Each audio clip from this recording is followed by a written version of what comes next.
আকাশবাণী খবর পড়ছি দেবব্রত মণ্ডল। প্রথমে বিশেষ বিশেষ খবর। প্রধানমন্ত্রী নরেন্দ্র মোদী বলেছেন, বিশ্বব্যাপী অনিশ্চয়তার মধ্যে ভারত এক অভূতপূর্ব নিশ্চয়তা প্রত্যক্ষ করছে। প্রধানমন্ত্রী আজ রাজকোটে কচ্ছ ও সৌরাষ্ট্র অঞ্চলের ভাইব্র্যান্ট গুজরাট আঞ্চলিক সম্মেলনের উদ্বোধন করেন। কেন্দ্রীয় স্বরাষ্ট্রমন্ত্রী অমিত শাহ বলেছেন, ভারতকে একটি আত্মবিশ্বাসী, উচ্চাকাঙ্ক্ষী এবং আত্মনির্ভরশীল জাতি হিসেবে গড়ে তুলতে প্রতিটি রাজ্যকে তার পূর্ণ সম্ভাবনা কাজে লাগাতে হবে। জার্মান চ্যান্সেলর ফ্রেডরিক মার্জ দুদিনের সফরে আগামীকাল ভারতে আসছেন। ভদোদরায় একদিনের ক্রিকেট সিরিজের প্রথম ম্যাচে নিউজিল্যান্ড ভারতের সামনে জয়ের জন্য ৩০১ রানের লক্ষ্যমাত্রা রেখেছে। নভি মুম্বাইয়ে মহিলাদের প্রিমিয়ার লিগ ক্রিকেটের ম্যাচে দিল্লি ক্যাপিটালস টসে জিতে গুজরাট জায়ান্টসকে ব্যাট করতে পাঠিয়েছে। আসছি বিস্তারিত খবরে। প্রধানমন্ত্রী নরেন্দ্র মোদী বলেছেন, বিশ্বব্যাপী অনিশ্চয়তার মধ্যে ভারত এক অভূতপূর্ব নিশ্চয়তা প্রত্যক্ষ করছে। তিনি আজ রাজকোটে কচ্ছ ও সৌরাষ্ট্র অঞ্চলের ভাইব্র্যান্ট গুজরাট আঞ্চলিক সম্মেলনের উদ্বোধন করে একথা বলেন। ভারত দ্রুত উন্নত দেশ হয়ে ওঠার দিকে এগিয়ে যাচ্ছে এবং এই লক্ষ্য অর্জনে সংস্কার গুরুত্বপূর্ণ ভূমিকা পালন করছে। প্রধানমন্ত্রী শিল্প নেতাদের ভারত এবং সৌরাষ্ট্র কচ্ছ অঞ্চলে বিনিয়োগ করার আহ্বান জানিয়ে বলেন, বিনিয়োগের জন্য এটি সঠিক সময়। তিনি উল্লেখ করেন যে কচ্ছে বিশ্বের বৃহত্তম 30 গিগাওয়াট ক্লিন এনার্জি পার্ক তৈরি করা হচ্ছে। भारत में न्यू मिडिल क्लास का दायरा बढ़ रहा है, उनकी परचेजिंग पावर बढ़ रही है और इन फैक्टर्स ने भारत को असीम संभावनाओं का देश बना दिया है। देश और दुनिया के हर निवेशक के पास इन संभावनाओं का लाभ उठाने का यही समय है, सही समय है। और वाइब्रेंट गुजरात रीजनल समिट भी आप सभी इन्वेस्टर्स को यही संदेश दे रही है, सौराष्ट्र कच्छ में निवेश का यही समय है, सही समय है। এই অঞ্চলের রূপান্তরের কথা তুলে ধরে শ্রী মোদী বলেন, মোরবি, জামনগর, রাজকোট শিল্পাঞ্চল তার দক্ষতা এবং বিশ্বজুড়ে সংযোগের কারণে মিনি জাপান ডাকনাম অর্জন করেছে। তিনি বন্দর নেতৃত্বাধীন উন্নয়ন, মৎস্য ও পরিকাঠামোগত ক্ষেত্রে বিনিয়োগের বড় সুযোগের কথা উল্লেখ করেন। তিনি বলেন, কর্মী বাহিনী, জিএসটি, আইটি, বিমা, শ্রম এবং পারমাণবিক শক্তির মতো ক্ষেত্রে পরবর্তী প্রজন্মের সংস্কারের মাধ্যমে ভারত বিশ্বের তৃতীয় বৃহত্তম অর্থনীতিতে পরিণত হওয়ার পথে এগিয়ে চলেছে। अब से कुछ समय पहले ही देश ने नेक्स्ट जनरेशन जीएसटी रिफॉर्म लागू किए थे। हर सेक्टर पर इसका अच्छा असर दिखा। विशेष रूप से हमारे एमएसएमईज को बहुत फायदा हो रहा है। रिफॉर्म एक्सप्रेस पर सवार भारत ने बहुत बड़ा रिफॉर्म इंश्योरेंस सेक्टर में किया गया है।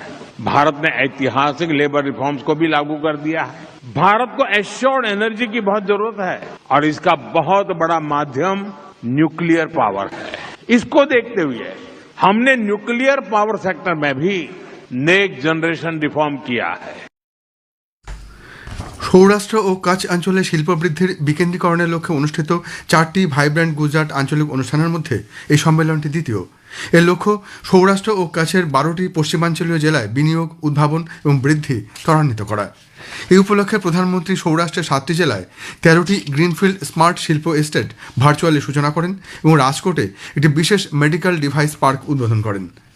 মুকেশ আম্বানি, করণ আদানি, বিকে গোয়েঙ্কা সহ বিশিষ্ট শিল্পপতিরা উদ্বোধনী অনুষ্ঠানে যোগ দেন। অনুষ্ঠানে রিলায়েন্স ইন্ডাস্ট্রিজ লিমিটেডের চেয়ারম্যান তথা ম্যানেজিং ডিরেক্টর মুকেশ আম্বানি এই সম্মেলনে অংশ হতে পেরে কৃতজ্ঞতা প্রকাশ করেন। তিনি বলেন, স্বাধীন ভারতের প্রধানমন্ত্রী নরেন্দ্র মোদীর আগে দেশ কখনো এতটা আশান্বিত হতে পারেনি। অপর শিল্পপতি ওয়েল স্পান ওয়ার্ল্ডের চেয়ারম্যান বালকৃষ্ণ বলেন, বস্ত্রশিল্পে বিশ্বের বৃহত্তম ক্ষেত্র হয়ে উঠেছে কচ্ছ। কেন্দ্রীয় স্বরাষ্ট্রমন্ত্রী অমিত শাহ বলেছেন, নরেন্দ্র মোদী সরকার ভারতকে একটি আত্মবিশ্বাসী, উচ্চাকাঙ্ক্ষী এবং আত্মনির্ভরশীল জাতি হিসেবে কল্পনা করে।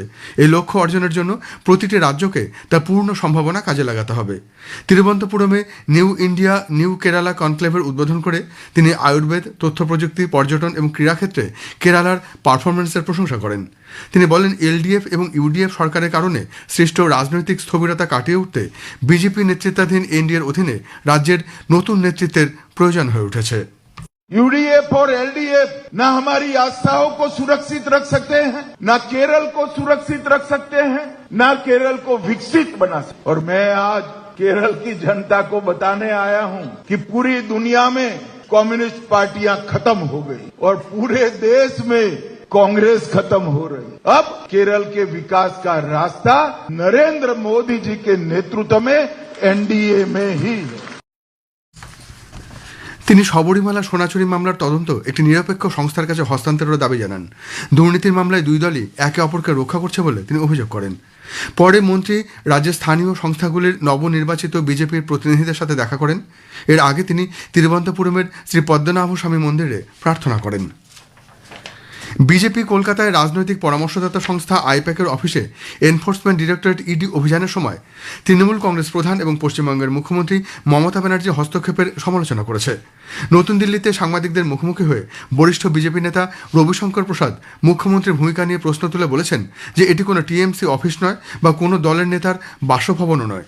শ্রী প্রসাদ আরও অভিযোগ করেছেন যে পশ্চিমবঙ্গ বিধানসভার বিরোধী দলনেতা শুভেন্দু অধিকারীর গাড়িতে গতকাল পুলিশের উপস্থিতিতেই হামলা করা হয়। এফআইআর দায়ের করার চেষ্টা করা সত্ত্বেও কোনো মামলা দায়ের করা হয়নি। ঘটনাটিকে দুর্ভাগ্যজনক বলে তিনি অভিহিত করেন। পশ্চিমবঙ্গের সম্পূর্ণ পুলিশি ব্যবস্থা মুখ্যমন্ত্রীর হাতিয়ার হয়ে উঠেছে বলেও তিনি অভিযোগ করেন। Which provision of the constitution, Mamta ji, permits you to do this raid in a hurry in a private house in the presence of the police commissioner and DGP and take out the files? খবর শুনছেন আকাশবাণী থেকে। German chancellor Friedrich March দুদিনের সফরে আগামীকাল ভারতে আসছেন। এটি হবে চ্যান্সেলর মার্চের প্রথম ভারত সফর। প্রধানমন্ত্রী নরেন্দ্র মোদী আগামীকাল আহমেদাবাদে জার্মান চ্যান্সেলরকে স্বাগত জানাবেন। দুই নেতা ভারত জার্মান কৌশলগত অংশীদারিত্বের বিভিন্ন দিকগুলির অগ্রগতি পর্যালোচনা করবেন। এই অংশীদারিত্ব গত বছর 25 বছর পূর্ণ করেছে। বিদেশ মন্ত্রক জানিয়েছে, আলোচনায় বাণিজ্য ও বিনিয়োগ, প্রযুক্তি, শিক্ষা, দক্ষতা ও গতিশীলতার ক্ষেত্রে সহযোগিতা আরও জোরদার করার উপরও আলোকপাত করা হবে। প্রতিরক্ষা ও নিরাপত্তা, বিজ্ঞান, উদ্ভাবন ও গবেষণা, পরিবেশ বান্ধব ও দীর্ঘস্থায়ী উন্নয়ন এবং জনগণের সঙ্গে জনগণের সম্পর্কের মতো গুরুত্বপূর্ণ ক্ষেত্রে সহযোগিতা এগিয়ে নিয়ে যাওয়ার উপরও আলোচনা হবে। জার্মান চ্যান্সেলর সবরমতী আশ্রম এবং আদালাজ স্টেপওয়েল পরিদর্শন করবেন এবং ঘুড়ি উৎসবে অংশগ্রহণ করবেন। এরপর তিনি বেঙ্গালুরুতে বস ক্যাম্পাস এবং nano science and engineering centre পরিদর্শন করবেন। জম্মু ও কাশ্মীরে ঐতিহাসিক মুঘল রোড আজ যানবাহন চলাচলের জন্য পুনরায় খুলে দেওয়া হয়েছে। প্রতিকূল আবহাওয়া এবং রাস্তা পরিষ্কারের জন্য গত 7 দিন ধরে রাস্তাটি বন্ধ ছিল। মুঘল রোডের senior traffic superintendent Anil Kumar পুনরায় খোলার বিষয়টি নিশ্চিত করে বলেছেন যে তুষারপাত এবং পিচ্ছিল পরিস্থিতির কারণে সতর্কতামূলক ব্যবস্থা হিসেবে যানবাহন চলাচল বন্ধ রাখা হয়েছিল। যানবাহন চলাচল এখন কঠোরভাবে নিয়ন্ত্রণ করা হবে। যাত্রীদের নিরাপত্তা নিশ্চিত করতে শুধুমাত্র সকাল 10:30 থেকে দুপুর 2:30 পর্যন্ত যানবাহন চলাচলের অনুমতি দেওয়া হয়েছে। উল্লেখ্য, মুঘল রোড জম্মু বিভাগের রাজৌরি এবং পুঞ্চ এই দুই সীমান্তবর্তী জেলাকে কাশ্মীর উপত্যকার শোপিয়ানের সাথে সংযুক্ত করেছে।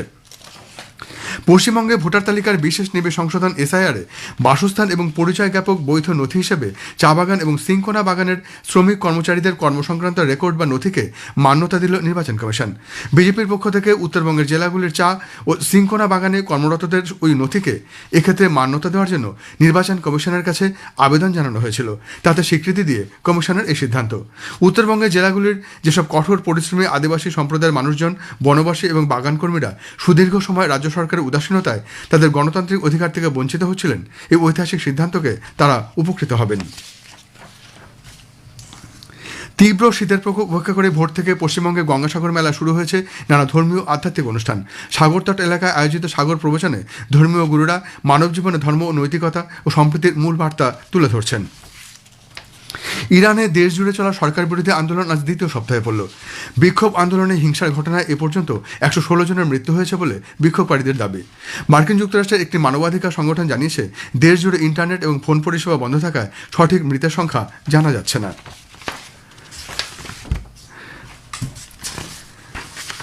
ভাদোদারা আন্তর্জাতিক ক্রিকেট স্টেডিয়ামে আজ একদিনের ক্রিকেট সিরিজের প্রথম ম্যাচে নিউজিল্যান্ড ভারতের সামনে জয়ের জন্য 301 রানের লক্ষ্যমাত্রা রেখেছে। ভারত টসে জিতে নিউজিল্যান্ডকে প্রথমে ব্যাট করতে পাঠায়। নিউজিল্যান্ড 50 ওভারে 8 উইকেটে 300 রান করে। জবাবে ব্যাট করতে নেমে ভারত শেষ পাওয়া খবরে 22 ওভারে 1 উইকেটে 132 রান করেছে। নভি মুম্বাইয়ের ডক্টর DY পাতিল স্পোর্টস একাডেমিতে আজ সন্ধ্যায় মহিলাদের প্রিমিয়ার লিগ ক্রিকেটের ম্যাচে গুজরাট জায়ান্টস দিল্লি ক্যাপিটালসের মুখোমুখি হয়েছে। দিল্লি টসে জিতে গুজরাটকে ব্যাট করতে পাঠিয়েছে।